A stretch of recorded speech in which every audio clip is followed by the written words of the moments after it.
32 மாவட்டத்தில் இருக்கிற 32 முக்கிய பிரச்சனைகள், இதையெல்லாம் எலெக்ஷன் முடிஞ்சதும் தீர்ப்பேன்னு அந்த மைக்லேயே ப்ராமிஸ் பண்ணிடுங்க.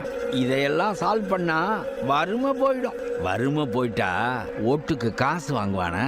சோத்துக்கு அலையணும். வயிறு பசிச்சு காதுல நோய்ங்கணும். அப்போதான் நாங்க கொடுக்குற 5000 ரூபாய்க்கு நாய் மாதிரி வந்து ஓட்டு போடுவேன். 234 எம்எல்ஏ, 36 மினிஸ்டர்ஸோட சோர்ஸ் ஆஃப் இன்கம் நீ கையில வச்சிருக்க பேப்பர். ஏன் ஒருத்தனை எதிர்த்து ஒரு தொகுதியில நின்று உன்னால என்ன பண்ண முடியும்? உங்க தொகுதியில மட்டும் இல்ல, 234 தொகுதியிலையும் என் ஆளுங்களை நிறுத்துறேன்.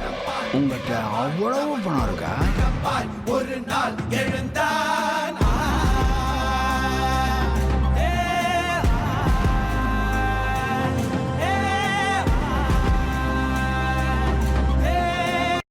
இதெல்லாம் 32 மாவட்டத்தில்